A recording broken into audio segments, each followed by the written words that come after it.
Di balik gemerlap lampion dan kimono indah kota Edo tersembunyi bayangan kriminal yang kelak jadi sindikat paling ditakuti, Yakuza. Selamat datang di channel Au News. Hari ini kita akan menyelami asal-usul Yakuza di era Edo, dari pedagang pasar gelap, Tekiya, penjudi keliling Bakuto, hingga sumpah darah yang membentuk kode kehormatan Ninkyo. Apa yang mendorong mereka mengambil peran sebagai pelindung kaum miskin? Bagaimana struktur mereka berkembang di balik tirai kegelapan? Keep watching untuk mengungkap setiap babak dramatisnya. Jangan lupa tekan tombol subscribe dan aktifkan lonceng notifikasi, supaya kamu tidak ketinggalan episode mendatang. Yuk, langsung kita mulai perjalanan ke lorong-lorong sempit Edo, di mana kejahatan dan solidaritas berjalan berdampingan. Di tepi Teluk Edo, riak air dipantulkan kilau sinar matahari pagi yang tenang. Kota Edo berdiri sebagai pusat kekuasaan Tokugawa, tersekat di antara kanal dan jalan kereta kuda. Kebijakan Sakoku menutup Jepang dari pengaruh luar, membentuk dunia yang sepi dan terisolasi. Di tengah megahnya kastil Shogun, bayangan kemiskinan merayap di lorong-lorong sempit kota. Kesenjangan sosial memunculkan kebutuhan akan perlindungan alternatif bagi kaum terpinggirkan. Di pasar malam Fujiwara, pedagang berkumpul menawarkan barang impor hasil penyelundupan. Kelompok Tekiya mulai menguasai sudut-sudut jalan, menjajakan dagangan terlarang dengan suara rendah. Mereka mengenakan bendera warna cerah sebagai lambang kelompok dan ikatan kekeluargaan. Sementara itu, penjudi keliling yang dikenal sebagai Bakuto mengatur permainan dadu di balik tenda. Pasar gelap ini menjadi tempat bertukar informasi sekaligus zona kekuasaan bawah tanah.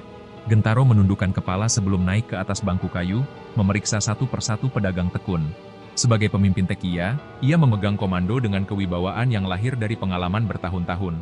Rambut hitamnya diikat rapi, wajahnya dipahat oleh bayangan kerutan tanggung jawab. Pakaian kimono lusuhnya disulam simbol naga merah, menandakan keberanian sekaligus kesetiaan. Di pinggangnya, tersemat tajiko tua sebagai tanda kehormatan kelompok. Hanzo melangkah pelan di antara kerumunan, matanya menyapu meja-meja kecil yang dipenuhi kubus dadu. Sosok penjudi keliling ini dikenal mampu membaca gerak jemari para lawan, dan mengatur taruhan tinggi. Usianya 30 tahun, rambutnya sedikit kusut, dibelah tengah untuk mempermudah ikatan topi bambu. Wajahnya dihiasi bekas luka kecil yang mengingatkan setiap orang akan taruhan hidup dan mati. Jaket sutra bergaris hitam putih memeluk tubuhnya, menandakan statusnya dalam hierarki Bakuto. Di sudut pasar, Sayo menata dagangan tekstilnya di atas tikar anyaman kayu. Pedagang kecil ini membawa harapan menggantung pada setiap gulungan kain sutra yang ia jual. Usianya 28 tahun, rambutnya disanggul sederhana, raut wajahnya teduh namun waspada. Pakaian katun bersulam halus itu mulai memudar, menandakan kerasnya hidup dagang kaki lima. Sayo menyimpan koin emas kecil di ikat pinggangnya sebagai tabungan masa depan. Mizuki berdiri di depan kuil kayu tua, matanya menyimpan rasa prihatin atas kesengsaraan warga. Sebagai pendeta lokal, ia mencoba mempertahankan ajaran Buddha di tengah hiruk-pikuk kota. Usianya 45 tahun, rambutnya hampir memutih, dibersihkan rapi di atas kepala botaknya. Jubah sutra berwarna abu-abu pudar menutupi tubuhnya, mencerminkan kesederhanaan spiritual. Tangan Mizuki memegang tasbih dari manik kayu sebagai penopang konsentrasi doa. Gentaro mengumpulkan para petinggi Tekiya di gudang tua di pinggir sungai Sumida. Pertemuan ini menjadi momen penting dalam menentukan batas wilayah operasi mereka. Hiasan merah pada pelindung bahu para anggota menyala di bawah lampu minyak. Keheningan menegangkan pecah ketika Gentaro memerintahkan pembagian peran baru. Ikatan sumpah darah terpatri saat darah diusap di pelat besi, meneguhkan kesetiaan tiada tara. Hanzo dan beberapa Bakuto berkumpul di balik pintu kain hitam yang menandai markas mereka. Ruangan sempit itu dipenuhi asap cerutu dan bisik tawar-menawar angka taruhan. Dengan gerakan terampil, Hanzo membalik kartu dan menyusun strategi melawan pesaingnya. Aksi perjudian ini menjadi ritual yang mengikat hutang budi dan rasa hormat. Di antara tawa kecil, terlihat ketegangan yang membara di mata para penjudi. Di kedai sake terdekat, Gentaro dan Hanzo bertemu secara tak resmi untuk berdiskusi. Pertemuan itu menandai titik awal kerja sama antara Tekiya dan Bakuto dalam menguasai pasar gelap. Kursi kayu berderit di bawah berat tubuh mereka, sementara lampu lentera bergoyang pelan. Cerita tentang pengiriman gula ilegal dan arak merah menjadi topik utama perundingan. Alur kesepakatan itu akan membentuk pondasi jaringan kriminal yang terorganisir. Di mata aparat Shogun, kerjasama antara Tekiya dan Bakuto adalah ancaman tersembunyi.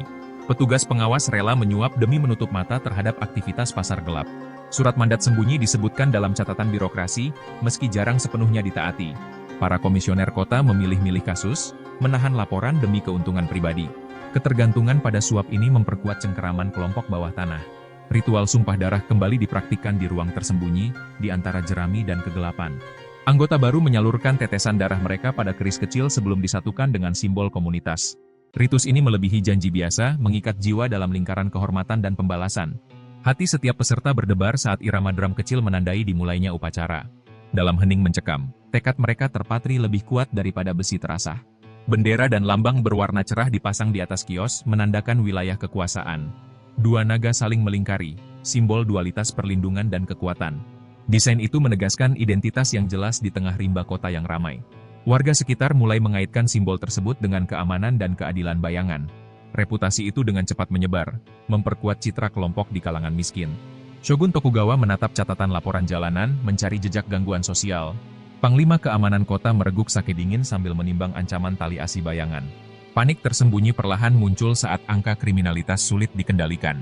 Laporan kehilangan pajak dan pungutan liar membengkak di setiap distrik. Tangan para birokrat bergetar saat harus memilih antara hukum dan urusan gelap. Gentaro mengunjungi kuil kecil untuk meminta restu sebelum memperluas jaringan. Ia meletakkan segenggam beras sebagai simbol persembahan bagi dewa lokal. Kepalanya tertunduk di hadapan patung Jizo yang diyakini melindungi jiwa pengembara. Langkahnya terhenti sejenak saat gema lonceng kuil memecah kesunyian. Doa dan sumpahnya bercampur, menandai tekadnya mengabdi pada komunitas bawah tanah. Hanzo memimpin pertarungan yakiniku antara dua kelompok Bakuto sebagai ritual penegasan. Suara dentingan senjata tajam menggema di lorong gelap di balik tenda. Para penonton membungkuk hormat saat Hanzo menunjukkan keahlian bela diri nelayan kota. Sengatan luka kecil menjadi lambang keberanian dan peringatan bagi penantang. Aksi ini menegaskan peran Bakuto bukan sekadar penjudi, tetapi prajurit bayangan. Pasar malam mulai gelap, lampu lentera memantul di genangan air usai hujan ringan. Anggota Tekiya dan Bakuto berkumpul dalam keheningan, membagi rencana dan data. Sayo, sang pedagang kecil, memperhatikan mereka dengan tatapan penasaran. Ia merasa ada kekuatan baru yang bisa melindungi dagangannya dari perampokan. Namun hati kecilnya berguncang antara ketakutan dan harapan. Mizuki memetik lonceng ritual di tengah hutan bambu dekat kota, memanggil arwah leluhur. Ia memohon agar keseimbangan moral tetap terjaga di bawah bayangan kekuasaan gelap. Angin malam berdesir membawa aroma dupa dan janji suci para pendeta. Suara gemerisik bambu menambah suasana magis dan serius di malam itu. Ia mencatat dalam kitab kecilnya catatan pergeseran sosial yang semakin mencolok. Gentaro dan Hanzo menandatangani perjanjian tertulis dengan pena bulu, di hadapan saksi rahasia. Surat perjanjian itu disegel dengan cap lilin berwarna merah darah. Dokumen itu menetapkan pembagian wilayah dan hak eksekusi di pasar gelap Edo. Setiap goresan huruf pada kertas usang menyimpan janji setia dan ancaman balas dendam. Dokumen ini menjadi tonggak awal struktur organisasi yang kuat. Desas-desus tentang aliansi Tekiya dan Bakuto mencapai telinga pejabat pemerintahan. Paduka kota menginstruksikan patroli malam untuk memadamkan api kekuasaan tersembunyi. Beberapa pasukan keamanan terlihat berpatroli di jalan-jalan sempit setelah gelap. Namun jaringan bawah tanah berhasil menyusup informasi lebih dulu. Permainan kucing-kucingan ini menambah ketegangan yang membayang sepanjang malam. Di puncak menara pelabuhan, bayangan kapal dan mercusuar menandai batas dunia lama dan baru. Riuh ombak menceritakan kisah penyelundupan dan keberanian para pelaut gelap. Di bawah cahaya rembulan, Gentaro menyaksikan terbentuknya sistem yang kelak dikenal sebagai Yakuza. Dalam senyapnya malam Edo, takdir kaum terpinggirkan mulai berubah menjadi kekuatan terorganisir. Episode pertama berakhir dengan harapan dan kecemasan menyusup ke setiap sudut kota. Setelah konsolidasi awal, kelompok Tekiya mulai memperluas wilayah operasionalnya di jalan-jalan pelabuhan Sumida dan Asakusa. Aroma garam dan ikan kering menjadi latar untuk transaksi gelap yang semakin kompleks. Para anggota membawa baki kayu penuh koin logam untuk membayar iuran keamanan kepada pedagang. Lambang naga merah dan putih berkibar di tiang bambu sebagai klaim wilayah baru. Kekuatan mereka tumbuh seiring ketergantungan pasar pada perlindungan bayangan. Di Kyoto dan Osaka, tekad Tekiya diuji saat cabang-cabang lokal menolak arahan Edo. Persaingan memanas ketika dua kelompok mengklaim hak menarik iuran di distrik Nishijin yang makmur. Kain sutra halus dan kerang mutiara menjadi komoditas berharga dalam negosiasi hitam. Panggilan gong pasar membelah pagi, menandai dimulainya konflik tersembunyi di antara kedai. Ketegangan itu membuka celah bagi Bakuto untuk merambah perjudian masif. Bakuto menyewa bangunan kosong di belakang kuil Sensoji untuk menyelenggarakan permainan dadu besar. Penasaran penduduk datang sebagai penonton sekaligus petaruh, terbuai janji kemenangan cepat. Hanzo mempertaruhkan nyawanya setiap kali ia melangkah ke meja taruhan dengan wajah tenang. Bekas luka pipinya menjadi saksi bisu kegagalan beberapa lawan yang berani menantangnya. Uang berceceran di atas tatakan kayu mengubah pemandangan suci menjadi panggung kriminal. Pemerintah Bakufu menambah patroli malam di pasar untuk memburu aktivitas gelap yang meresahkan. Lentera kayu bergoyang di tangan petugas bersenjata ringan, menembus kabut tebal di gang sempit. Beberapa petugas menerima sogokan demi menutup mata terhadap transaksi ilegal. Catatan resmi menyebutkan peningkatan kasus pengemplangan pajak oleh pedagang pasar gelap. Sementara itu, kabar burung tentang tindakan keras pemerintah memicu kecemasan dalam jaringan. Gentaro memanggil Hanzo dan pemimpin cabang Kyoto ke gudang kecil di tepian sungai Nakajima. Lampu minyak menggantung rendah bayangan di langit-langit kayu usang itu. Pembicaraan rahasia berlangsung di balik pintu tirai sutra warna gelap. Rencana aliansi di antara Tekiya dan Bakuto dirancang untuk menahan tekanan aparat. Setiap sorot mata mencerminkan ketegangan tinggi karena risiko pengkhianatan. Kabar pengkhianatan muncul saat cabang Kobe menolak membayar upeti rutin ke pusat Edo. Hubungan yang renggang memicu kejadian pencurian barang dagangan di pelabuhan. Gentaro mengirim utusan untuk menegur pemimpin cabang itu dengan surat peringatan. Surat itu berisi cap lilin merah dan ancaman pemotongan status jika tidak patuh. Ketegangan ini menandai keretakan awal dalam jaringan yang tengah berkembang. Sebagai hukuman atas pembangkangan, cabang yang durhaka harus mengirim seorang anggota sebagai sandera. Ritual Yubitsume diterapkan di hadapan saksi rahasia, memotong ujung jari sebagai bentuk penyesalan. Darah menetes di atas tikar anyaman kayu, meninggalkan bekas merah pekat. Hukuman ini menjadi simbol harga loyalitas yang tinggi dalam kelompok. Judul kehormatan mereka terjaga jika rasa malu diganti dengan ketaatan mutlak. Sistem pengutipan iuran semakin ketat dengan daftar tarif resmi yang disebar di setiap cabang. Pungutan liar menyasar setiap gerai kaki lima dan kapal dagang kecil. Pola penyamarannya halus, memanfaatkan pedagang kaki lima sebagai front. Setiap koin yang diserahkan melewati tangan para petugas bayangan terlebih dahulu. Alur uang itu mengalir kembali ke kas pusat untuk mendanai operasi berikutnya. Penggunaan kekerasan terencana muncul saat sekelompok buruh pelabuhan menolak bayar iuran. Dalam satu malam, gudang mereka dirobohkan sebagai peringatan. Bunyi kayu pecah dan jeritan buruh menyayat sunyi lorong pelabuhan. Media tak resmi memuat kabar kejadian tanpa menyebut dalang sebenarnya. Tindakan brutal itu mematikan perlawanan di wilayah tersebut. Keberanian kelompok meningkat ketika operasi diperluas ke kota-kota pesisir baru. Kobe menjadi titik strategis baru karena akses ke jalur perdagangan internasional. Para anggota mengganti lambang naga dengan simbol ikan paus untuk menyesuaikan wilayah. Pasokan gula dan teh mulai diatur oleh jaringan bayangan itu sendiri. Keuntungan melimpah memicu keserakahan dan ambisi tinggi di kalangan petinggi. Pasca Perang Boshin, ratusan ronin terlantar berkeliaran di jalanan. Beberapa di antaranya direkrut untuk memperkuat pasukan bayangan Tekiya dan Bakuto. Mereka membawa pengalaman militer dan kedisiplinan samurai ke struktur kriminal. Latihan di gudang tua berubah menjadi pelatihan taktik gerilya malam hari. Keahlian pedang dan panahan menambah daya tawar kelompok dalam konflik wilayah. Korupsi pejabat lokal semakin merajalela seiring peningkatan kekuasaan bayangan. Dokumen suap dicatat dalam buku tersembunyi agar tak terdeteksi auditor Bakufu. Sayo menjadi saksi saat pedagang kecilnya dipaksa membayar 2 kali lipat upeti. Ia menyembunyikan catatan hutang dalam gulungan kain sutra yang diselundupkan. Keputusan pejabat tak lagi mencerminkan keadilan, melainkan keuntungan pribadi. Aliansi antara Tekiya dan Bakuto diuji saat pasukan bayangan Boshin menuntut gaji. Gentaro harus menyeimbangkan tuntutan veteran dengan kebutuhan dana operasi. Ketidakseimbangan ini menimbulkan gesekan di antara pemimpin kelompok. Perdebatan rahasia berlangsung di balik panel kayu ruang pertemuan. Keluarnya satu suara bulat menjadi kunci kelangsungan aliansi. Upaya pembersihan internal dilancarkan untuk menyingkirkan anggota yang dicurigai. Inspeksi identitas dilakukan dengan memeriksa tato dan bekas luka ritual. Mereka yang gagal lolos penapisan dihukum berat atau diasingkan ke wilayah terpencil. Proses ini membentuk barisan inti yang setia sekaligus menakutkan. Struktur komando semakin terpusat di tangan Gentaro dan Hanzo. Kekuatan kelompok menimbulkan ketakutan di kalangan pendatang asing dan pedagang Belanda. Kabar penutupan pasar gelap di beberapa distrik membuat hati mereka bergetar. Kapal dagang asing mulai mencari perlindungan alternatif dari yakuza lokal. Tanda tangan surat perjanjian ditandai dengan cap darah di atas kertas beludru. Aliansi ini menandai babak baru interaksi antara kelompok bayangan dan pedagang global. Isu kesehatan mewabah saat beberapa anggota tertular kolera dalam patroli malam.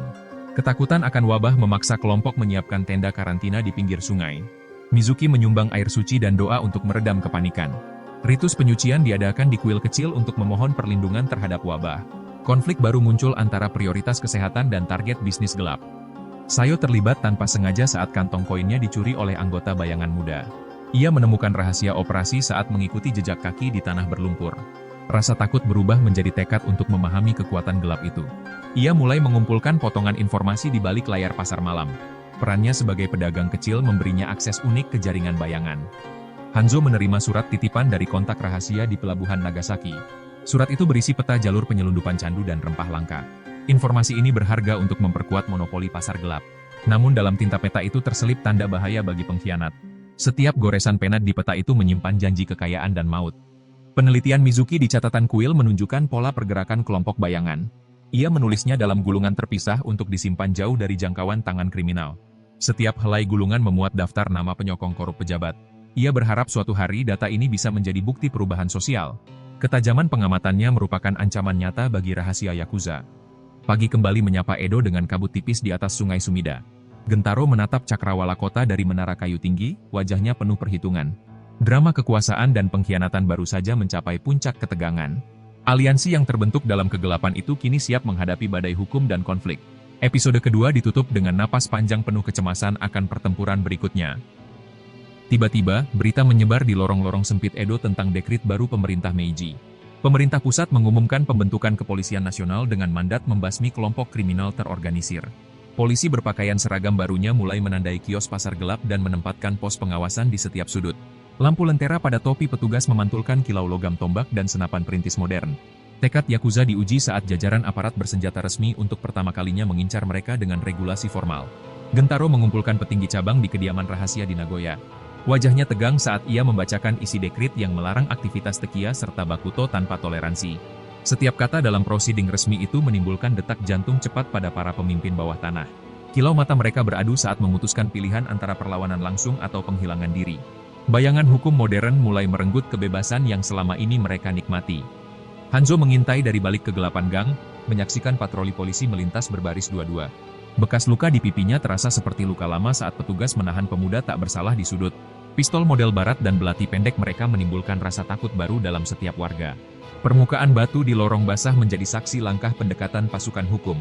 Suara rantai borgol beradu seperti musik suram di tengah malam senyap. Saito, mata-mata cabang Osaka, melaporkan tentang penyergapan di pelabuhan Yokohama.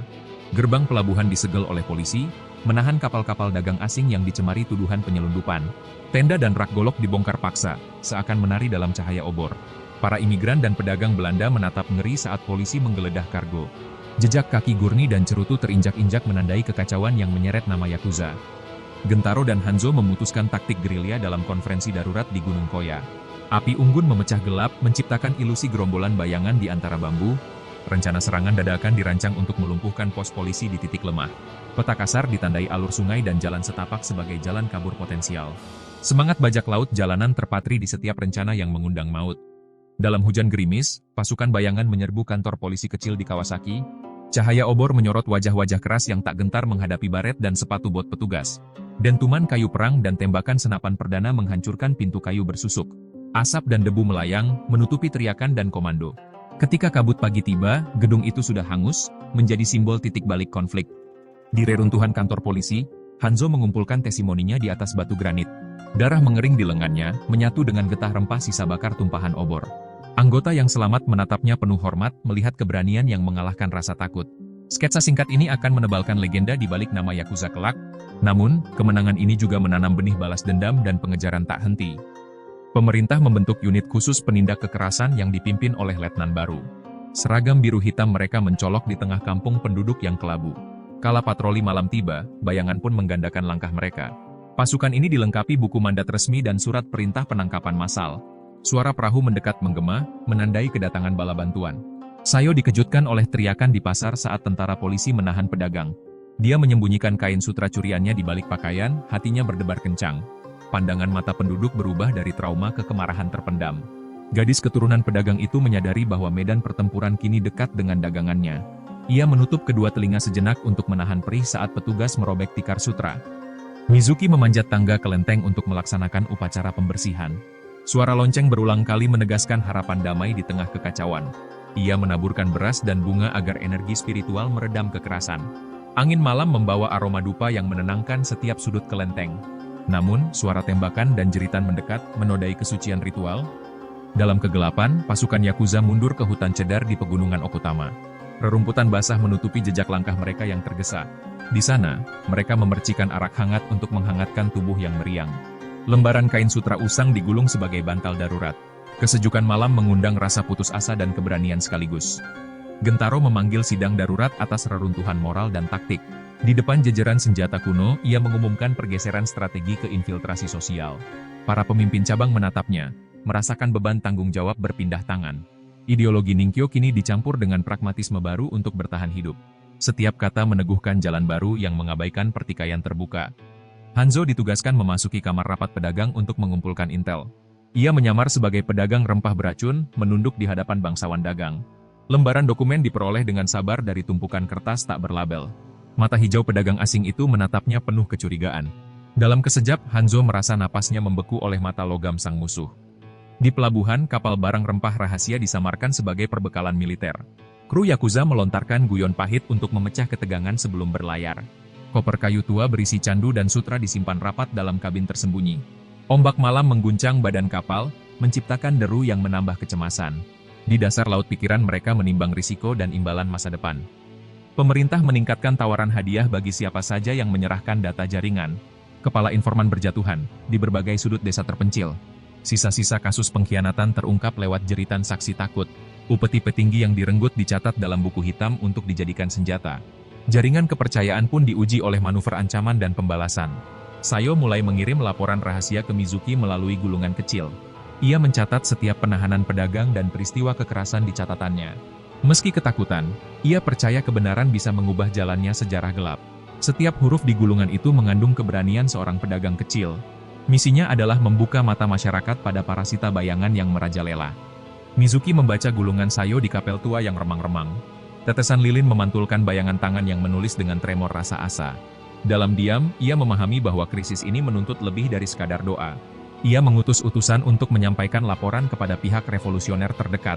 Langkahnya menentang tradisi pendeta yang netral, demi kebenaran dan keadilan.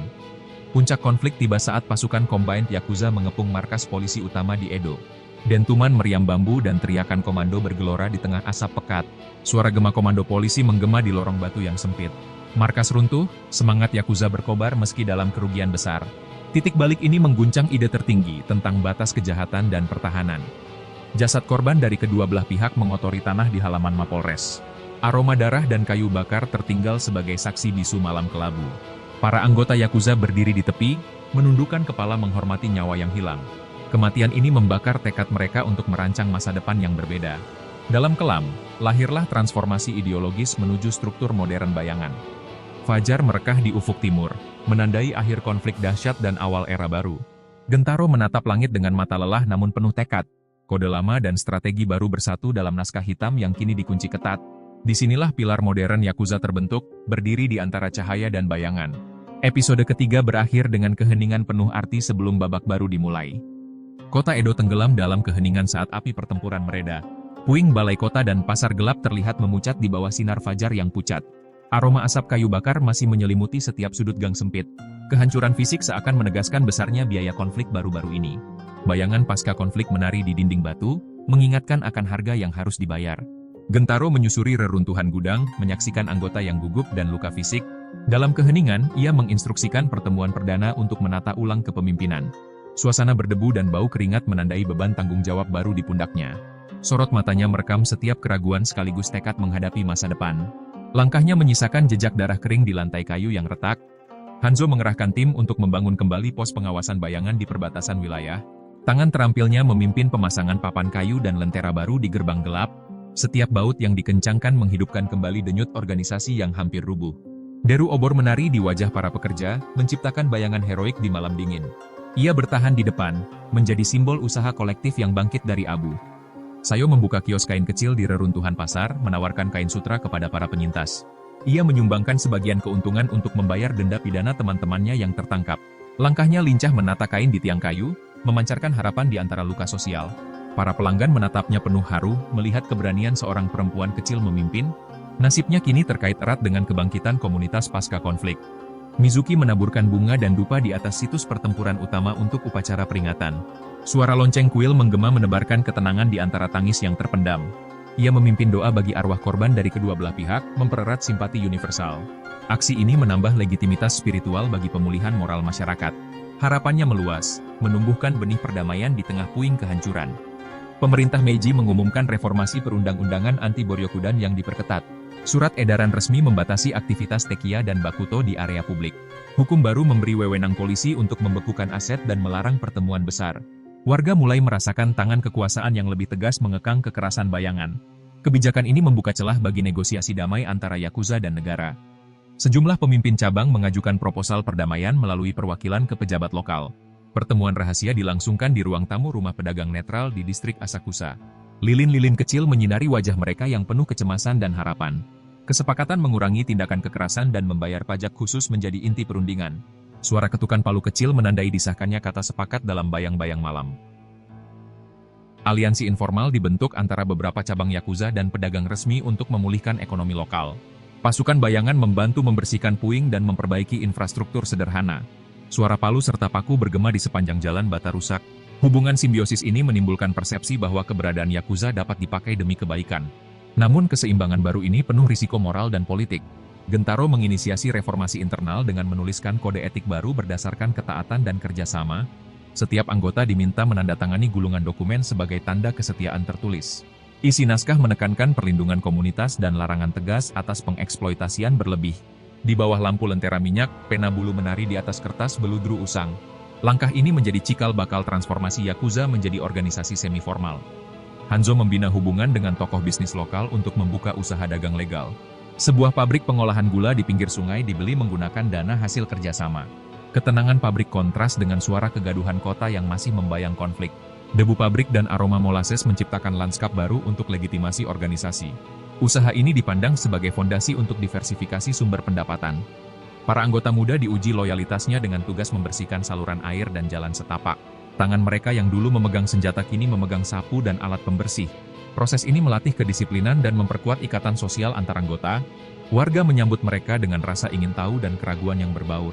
Tindakan ini menjadi simbol metamorfosis peran Yakuza dalam masyarakat. Sayo bergerak di antara rumah penduduk, menyampaikan paket bantuan makanan yang disumbangkan cabang lokal.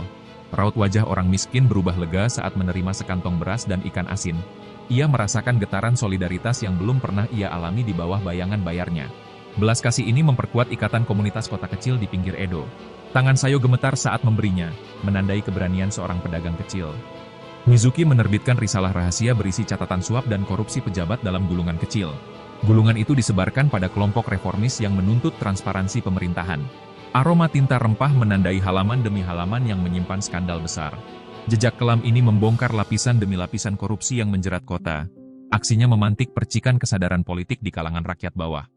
Tanggapan pemerintah atas risalah Mizuki berupa penyelidikan terbatas dan penonaktifan beberapa pejabat. Publik menyambut langkah ini dengan tepuk tangan hati-hati dan rasa puas yang terjaga. Namun kebijakan setengah hati menimbulkan kritik tajam dari kelompok reformis radikal. Debat publik bergaung di kuil-kuil dan kedai teh melibatkan biksu dan samurai pensiunan. Gelombang diskusi ini mengubah wajah politik lokal. Cabang Yakuza di Osaka menawarkan perjanjian konstruksi jalan dan jembatan kecil pada pemerintah kota. Pekerja bayangan menggantikan tentara lokal untuk mempercepat pembangunan infrastruktur. Jembatan bambu melintang di atas sungai kecil, menjadi simbol kerjasama antara dua kekuatan. Tiap papan kayu ditandai dengan cap naga merah sebagai bukti kontribusi mereka. Meskipun kontroversial, proyek ini menjadi contoh prakarsa sosial bayangan. Pemerintah Meiji memulai program pendaftaran kelompok Tekiyaku untuk pengawasan terstruktur. Kelompok bayangan diwajibkan melapor setiap pergerakan dan anggota baru pada kantor distrik. Buku catatan berisi daftar nama dan tanda tubuh ditempatkan di dalam brankas besi tertutup. Awal mula registrasi ini memicu perdebatan tentang batasan kebebasan organisasi kriminal. Dalam ketegangan itu, Yakuza belajar beradaptasi dengan kerangka hukum modern. Hanzo mencatat dalam jurnal pribadinya tentang konflik nilai antara tradisi dan modernitas. Pena bulu menuliskan kalimat demi kalimat dengan kesungguhan filosofis. Ia menimbang bagaimana Ninkyo kuno dapat selaras dengan tuntutan era baru. Jejak tinta terlihat memudar saat lembaran kertas menua dengan cepat. Refleksinya menjadi panduan kebijakan internal selanjutnya. Sayo bergabung dalam pertemuan forum pedagang bersama wakil pemerintah dan Yakuza terdaftar. Diskusi berfokus pada stabilitas harga dan keamanan distribusi kebutuhan pokok. Suara-suara pedagang kecil bersahutan dengan jargon administrasi modern. Kehadiran Sayo menandai peran perempuan yang semakin penting di arena sosial. Ia merasa bangga sekaligus waspada menghadapi dilema moral baru. Mizuki menutup episode ini dengan meditasi di puncak bukit dekat kuil Hie. Di bawah matahari sore yang meredup, ia merefleksikan perjalanan panjang antara cahaya dan bayangan. Angin membawa suara riuh kota yang telah berpindah ke babak pemulihan. Doanya menyatukan harapan rakyat dan kesetiaan mereka pada kebenaran. Sisa jingga senja menjadi saksi bisu transformasi tak terduga itu. Malam menurunkan tirai lembut di atas Edo yang sebagian terbentuk kembali. Kehidupan baru tumbuh di antara bekas luka kota dan simbol naga merah. Kode etik Gentaro dan Hanzo dijaga di balik pintu besi kantor pusat bayangan. Masyarakat menatap masa depan dengan optimisme dan kewaspadaan. Episode keempat berakhir dengan kesadaran bahwa perubahan sejati membutuhkan pengorbanan berkelanjutan. Fajar baru menyingsing di atas Edo yang kini berganti nama menjadi Tokyo, menandai awal era Meiji yang modern. Gentaro menatap cakrawala kota kereta api uap dengan mata yang pernah menyaksikan pelabuhan perahu bambu. Di balik jubah sutra pudar, ia menyusun naskah terakhir kode etik Ningkyo, sekadar lembar persatuan bagi generasi selanjutnya. Papan kayu dengan cap naga merah terus menyerukan identitas yang tak pernah pudar meski zaman berubah. Gerbong kereta pertama melewati stasiun Shinbashi, membawa angin kemajuan yang merobek tabir malam bayangan. Hanzo berdiri di pabrik gula tepi sungai, menyaksikan asap cerobong mengepul ke langit biru. Suara mesin dan alat pengolahan menggantikan gemerincing pedang dan dentuman kayu perang. Ia mengenakan jaket sutra bersih tanpa bekas noda darah atau arang, lambang evolusi peran bayangan. Rantai suplai legal mengalir bersama moda transportasi modern. Mata rantai gelap perlahan teralihkan. Harapan baru tumbuh setiap kali gerbong melaju, membawa barang dan warisan ke penjuru negeri. Di distrik Shinjuku, generasi muda Yakuza berbaur dengan mahasiswa dan pegawai kantoran. Mereka mempraktikkan ritual Yubitsume demi menghormati leluhur, meski di balik jas kerja rapi. Tato naga di lengan tersembunyi oleh lengan kemeja, menyimpan cerita pelarian dan kesetiaan. Naskah Ningkyo dibaca ulang sebagai teks sejarah, bukan lagi buku perintah mutlak. Tradisi kuno dan modernitas berjalan berdampingan, memadukan ambisi dan penghormatan. Sayo membangun butik kain sutra di Ginza, menampilkan motif kuno dan potongan kontemporer. Pelanggan elit mengagumi kehalusan benang yang dulu menjadi komoditas pasar gelap. Ia menanam modal hasil keuntungan bayangan ke dalam warisan keluarga yang legal. Butiknya menjadi saksi transformasi seorang pedagang kecil menjadi pionir mode kota modern. Dalam setiap jahitan, terpatri semangat ketabahan yang bertahan melintasi zaman. Mizuki menggelar upacara peringatan 100 tahun di kuil kecil Sumida sebagai penghormatan bagi mereka yang gugur. Aroma dupa berpadu cahaya lilin, membawa bayangan para leluhur dan pejuang bayangan. Doa beliau merentang antara kedamaian dan kewaspadaan agar sejarah jangan terulang pahit. Pebulatan naskah kuno dan dokumentasi Meiji menjadi saksi dialog antara agama dan sekularisme. Warisannya menjadi jembatan spiritual yang menenangkan luka-luka masa lalu. Masyarakat warga Tokyo menyadari bahwa kehadiran Yakuza telah berkontribusi pada pembangunan kereta dan pelabuhan. Cerita pertolongan pasca bencana kolera dan upaya bersih-bersih kota mulai diceritakan turun-temurun. Kontras antara tindakan kriminal dan aksi kemanusiaan menciptakan stereotip ganda dalam ingatan kolektif. Warga mempertanyakan, apakah bayangan sejati seseorang diukur dari masa lalu atau kontribusinya hari ini? Diskusi ini membuka ruang bagi wacana moral yang lebih kompleks. Tahun 1992, Undang-Undang Anti-Boryokudan menandai babak baru tekanan hukum terhadap sindikat. Aset beku dan larangan pertemuan resmi menjadi alat negara untuk mengendalikan kekerasan bayangan. Banyak cabang beralih sepenuhnya ke bisnis hiburan, konstruksi, dan real estate demi bertahan. Kapal uap dan pabrik modern kini menggantikan gudang tua sebagai pusat operasional. Adaptasi ini membuktikan fleksibilitas organisasi dalam menghadapi kerangka hukum. Struktur semi-legal membentuk hubungan simbiosis dengan politisi lokal dan pengusaha terpilih. Aktivitas donasi dan yayasan amal mulai dipublikasikan untuk meredam citra negatif. Program beasiswa dan bantuan bencana menjadi saluran baru legitimasi sosial. Publik media menyorot dualisme Yakuza sebagai musuh hukum sekaligus penyedia layanan alternatif. Narasi ini mengaburkan batas antara kriminal dan filantropis bayangan.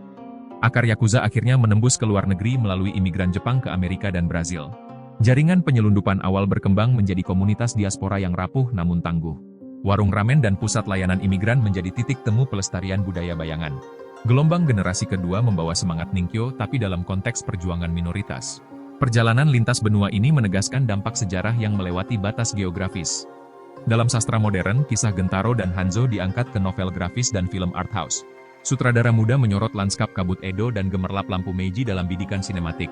Narasi dramatis tanpa dialog itu membiarkan narator menyampaikan alur sejarah penuh nuansa. Penonton terhanyut dalam pergulatan moral dan pergeseran nilai sepanjang waktu. Karya-karya ini mengabadikan warisan bayangan dalam budaya populer global. Stigma kriminal melekat pada simbol naga, meski sebagian komunitas meromantisasi keberanian bayangan. Diskursus akademis mempelajari Yakuza sebagai fenomena sosiologis, bukan semata kriminal. Seminar dan pameran museum memajang artefak seperti naskah Ningkyo dan pedang Hanzo. Kurator memosisikan warisan ini di persimpangan antara budaya dan kejahatan terorganisir. Publik diajak memahami kompleksitas sejarah bayangan Tokyo. Pada era ekonomi gelembung, bubble economy, Yakuza memperkuat cengkeraman pada sektor real estate. Gedung pencakar langit di sudut Ginza dan Roppongi dibangun melalui investasi bayangan. Krusialnya koneksi politik memastikan proyek besar dapat berjalan lancar. Kejatuhan ekonomi 1990-an membuka luka lama, memaksa restrukturisasi dan transparansi. Masa-masa ini menunjukkan betapa jaringan kriminal bisa bertahan melalui adaptasi ekstrem. Keturunan Sayo mendirikan merek fashion internasional yang menonjolkan motif sutra kuno. Koleksi runway menampilkan pola yang dulunya hanya dipakai di ritual sumpah darah. Cerita leluhur pedagang kecil itu dipromosikan sebagai nilai autentik made in Japan. Warisan perempuan ini menjadi contoh bagaimana sejarah dapat diubah menjadi inspirasi kreatif. Jejak Sayo tersebar di butik dan museum mode Tokyo. Hanzo, yang kini berusia senja, menulis memoir berjudul Bayangan di Bawah Mentari. Ia merefleksikan masa muda penuh bahaya dan pergeseran strategi yang menyelamatkan organisasi. Kata-katanya menggambarkan betapa sulitnya menyeimbangkan kehormatan dan pragmatisme. Memoir ini menjadi literatur penting bagi studi kejahatan terorganisir. Arah kebijakan Yakuza modern banyak terinspirasi oleh pemikiran filosofisnya. Zaman Showa menyaksikan infiltrasi politis Yakuza ke dalam partai lokal dan serikat pekerja. Transaksi bayangan di balik kertas suara memelintir dinamika politik. Penyelidikan skala besar menguak aliran dana terlarang ke kampanye pejabat. Publik geram saat media massa membeberkan skandal pemilihan legislatif. Momen ini menegaskan bahwa warisan bayangan tak pernah lepas dari politik kekuasaan. Pasca perang, Yakuza turut serta dalam pemulihan ekonomi melalui proyek konstruksi jalan tol. Jalan aspal pertama di Tokyo Selatan dibangun dengan tenaga bayangan dan dana gelap. Akses lebih cepat membuka peluang bisnis baru dan memudahkan distribusi barang. Keberhasilan ini turut memperkuat posisi tawar mereka terhadap pemerintah pusat. Infrastruktur modern berdiri di atas pondasi kerjasama abu-abu antara negara dan bayangan. Era pasca bubble menuntut diversifikasi ke sektor hiburan malam dan media digital. Klub-klub malam Ginza dan Roppongi menjadi zona investasi Yakuza yang terpantau ketat. Kemunculan platform streaming memunculkan cerita dokumenter kontroversial tentang bayangan. Risiko reputasi membuat kelompok menahan diri dari eksposur berlebihan. Transformasi digital menandai babak baru adaptasi bayangan terhadap teknologi. Gempa Tohoku 2011 memunculkan kembali jaringan bantuan bayangan dalam tragedi modern. Cabang lokal menyediakan tenda darurat, logistik, dan keamanan saat bantuan pemerintah tertunda. Aksi kemanusiaan ini memantik perdebatan mengenai kriminal yang menjadi pahlawan. Media internasional menyorot paradoks moral ini dengan penuh keheranan. Yakuza membuktikan bahwa peran mereka tetap relevan dalam krisis kemanusiaan. Kini, di setiap bencana alam, nama mereka selalu disebut antara kecaman dan pujian. Rasa skeptis masyarakat berbaur dengan rasa terima kasih bagi warga yang selamat. Sejarah panjang mereka menjembatani perdebatan tentang kejahatan, solidaritas, dan moral. Peneliti membandingkan peran bayangan ini dengan mafia di berbagai negara. Warisan mereka menjadi studi kasus unik tentang kekerasan terorganisir dan kemanusiaan. Di bawah lampu kota Tokyo yang tak pernah padam, bayangan dan cahaya hidup berdampingan. Gentaro, Hanzo, Sayo, dan Mizuki terpatri dalam ingatan kolektif sebagai perwakilan sejarah bayangan. Kisah mereka mengajarkan bahwa garis antara kejahatan dan perlindungan seringkali kabur. Warisan Ninkyo menjadi pelajaran tentang loyalitas, pengorbanan, dan adaptasi. Penutup episode ini mengundang pendengar merenung. Dalam sejarah yang tumpang tindih, di manakah tempat kebenaran sejati? Itulah kilasan awal tentang kelahiran Yakuza di era Edo, sebuah kisah tentang kekuatan bayangan yang lahir dari kebutuhan rakyat. Pesan pentingnya, setiap legenda kriminal menyimpan kompleksitas moral yang layak dibahas. Kalau kamu suka video ini, berikan like, komen pendapatmu di bawah, dan subscribe untuk cerita sejarah berikutnya. Sampai jumpa.